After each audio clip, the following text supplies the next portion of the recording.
안녕하세요. K-디펜스입니다. 오늘은 잘 나가는 한국 무기에 비해 일본 군수산업 실패 이유를 분석한 일본 기사와 댓글 반응을 보시겠습니다. 우크라이나의 선전 상황에서 폭발 매수당한 한국 무기. 일본의 군수산업 완패는 누구 때문인가? 우크라이나 군대의 반격에 의해 부분적 동원을 강요당한 러시아. 북동부에서 공세에 나선 우크라이나군이 하르키우주에서 광대한 영토를 탈환하여 러시아는 부분적 동원을 발령하는 등 곤경에 처해 있다. 그 반격의 계기에는 여러 나라의 무기 원조가 있었다. 특히 이웃 나라 폴란드는 구소련제 전차 T-71을 약 240대나 제공했다고 한다. 그러나 폴란드는 나토 국가 중 러시아와 최전선에 서 있는 나라이다. 이렇게 대량의 무기를 우크라이나에 건네주어도 괜찮은가? 폴란드, 한국에서 4조엔 규모의 무기를 구입. 방위 산업 관계자에 따르면 사실은 그 구멍을 한국이 메우고 있어요. 올해 7월 폴란드는 한국에서 전차 98대, 자주포 648문, 전투기 48기를 구입하는 기본 계약을 맺었습니다. 라고 언급하고 있다. 모두 이행되면 총액 4조엔 규모의 초대형 거래가 되며 폴란드뿐 아니라 최근 한국의 군수산업이 세계 각국의 뜨거운 시선을 모으고 있다고 한다. 작년 말에는 호주가 한국제의 자주포 등 약 870억엔분의 구입을 결정하여 한국군 무기산업의 작년의 수출 총액은 1조엔에 이른다. 이러한 배경에는 산학연이 일체가 된 한국의 수출 전략이 있다. 일본은 100억엔의 레이더가 거의 유일한 실적. 한국은 세일즈 능력으로 계약을 달성하고 상대국에 맞춘 유연한 사양 변경에도 응한다. 하지만 일본은 호주 잠수함 수출, 인도의 군한 비행정 수출 등이 이야기만 나오고 성사는 안 되었다. 최근에는 필리핀이 미쓰비시 전기제 레이더 3기를 도입한 것이 거의 유일한 실적이다. 터키는 미쓰비시 중공업의 전차용 엔진 매각 제한을 거절했고 대신 한국제를 도입했다. 일본 정부도 위기감을 드러내고 앞으로는 국가 주도로 무기 수출에 관여할 방침이다.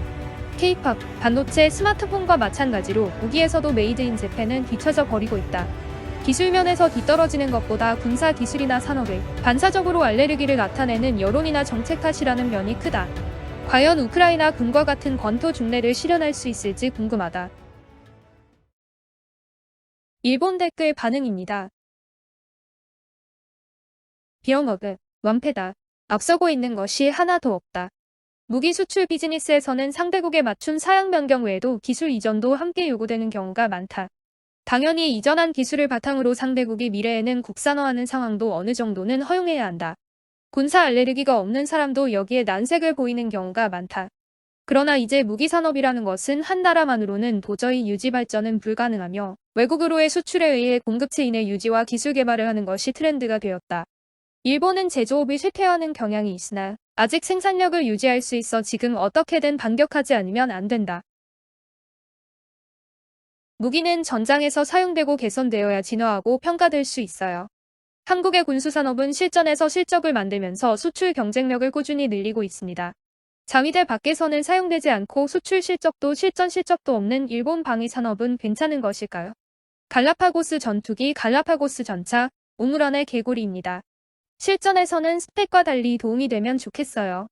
카와사키 수송기와 대잠 초계기가 수출에 도전하고 있습니다. 이러한 움직임에 대해 더 지원해야 합니다. 일본의 무기 개발에서는 수출을 상정하지 않습니다. 또 국내 개발로 하기 위해 해외 무기와 다른 사양으로 요구하여 수입 무기를 채택하지 않는 사양 설정을 하고 있습니다. 이런 무기로 수출할 수 있을 리가 없어요. 한국은 수출을 전제로 하고 있습니다. 그것은 무기뿐만 아니라 가전도 그렇고 국내 수요가 없는 가운데 수출이 중요한 시장이기 때문입니다. 물론 이런 주장에 대한 알레르기도 있지만 사양의 이야기는 확실합니다. 다음 무기 개발에서 제대로 해야 하지만 다음 개발이 없습니다. 미국, 유럽에서는 중요한 산업에서 군사 기술을 활용한 제품도 다수 있습니다. 그런 가운데 일본 기업은 차례차례로 군수산업에서 철수하고 있습니다. 정부에서도 국내용 개발이 좋지 않다고 생각하면 모두 수출용 개발로 전환하면 되지만 선거에서의 표를 얻기 위한 국내 개발도 있습니다. 국회의원이 일본이라는 나라를 진지하게 생각하지 않았기 때문에 이런 결과가 돼버렸습니다. 예전에 터키가 대교 건설 사업을 한국으로 채택한 적이 있는데 그들은 군사 무기 거래를 함께 노려보고 관계 강화를 생각해 한국에 발주한 것이 아닐까.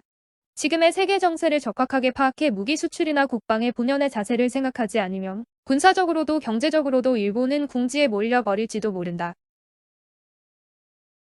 무기 수출이 되지 않는 것은 우선 무기 수출을 지극히 곤란하게 하고 있는 헌법 구조와 둘째로 무기를 수출하는 이를 죽음의 상인 취급하는 언론과 야당 때문이다. 무기 수출로 무기의 양산을 실시해 단가가 내려가면 방위비도 효율화할 수 있고 한층 더 수출로 단가도 내려 기업도 윤택해진다. 일거리도 늘고 세수 증가도 된다. 무기 수출 노하우가 전혀 없는 것이 너무 아픕니다. 무기 수출 3원칙 때문에 일본의 방위 산업은 늦어져 버렸습니다. 군사 알레르기의 엄청나게 큰 부작용이 현 시대에 드러나게 되었네요.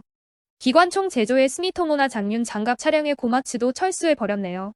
국가가 더 적극적으로 개입하지 않으면 되돌릴 수 없는 사태가 될 수 있습니다. 일본 학술회의 탓도 있는 것 같다. 군사 전용으로 이어지는 연구에 대한 저지를 주장하고 그것을 국민을 지키기 위한 행위로 받아들이고 있다. 보조금을 사용하여 국익을 해치는 조직은 해체해야 한다.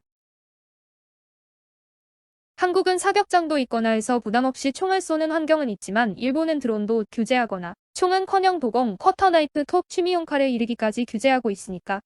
규제뿐인 나라에서는 관련 산업은 잘하지 않고 기술이 있어도 살릴 수 없다. 10식 전차를 사는 나라가 있다고 생각하십니까? 포탄만 큰 99식 자주포 누가 삽니까? 일본 국내의 특수한 사정으로 만들어진 고액의 무기입니다. 우선 가격을 어떻게 해야 하고 수주가 성공해도 생산 라인이 문제로 대량 생산할 수 없을 것입니다. 현재 가지고 있는 문제만으로도 일본제는 판매가 되지 않습니다. 한국은 폴란드의 자주포를, 북한은 러시아의 포탄을, 역시 양국은 정전 협정을 체결하는 것과 동시에 항상 임전 태세를 갖추고 있어 평시에 준비 상태에 있는 포격 전용의 무기가 모여 있지요. 그리고 이러한 무기는 필요한 곳에서 발전하는구나 생각되네요. 이 기사를 쓴 기자와 출판사의 사람들은 자녀에게 자신의 일을 자랑할 수 없습니다. 경제와 전쟁의 차이를 무시하고 있거나 이해하지 못하고 악의 상인이 되는 것을 장려하고 있다. 일본제는 높고 정밀하며 타국의 요구에 맞지 않는다. 기능을 떨어뜨려도 좋기 때문에 싸게 해달라고 말할 것이다. 한국은 국가 주도로 무기 수출에 주력하고 있다. 대통령 스스로 세일즈를 하고 있다. 한편 일본은 극히 최근까지 무기 수출에 소극적이었고 좌익단체와 자칭 평화단체가 외국과 손을 잡고 일본의 무기 수출을 방해하고 있다. 그리고 일본의 정치인들은 못 본 척하고 있다. 일본은 미국도 단량한 무기에 예산 증액하고 있어요. 레일건이라고 있어. 일명 도자기 투석기. 죽음의 상인이 될 필요는 없다. 다만 자위대 전력은 적기 때문에 최첨단의 무기는 개발하여 보유할 필요는 있어. 한국 무기는 싸기만 할 것입니다. 최근도 동해로 향한 미사일이 자국의 기지 부근 착탄했을 정도로 품질에 의문이 있습니다. 일본은 국가 주도로 건담밖에 만들 수 없을지도 모른다. 이상 K 디펜스였습니다.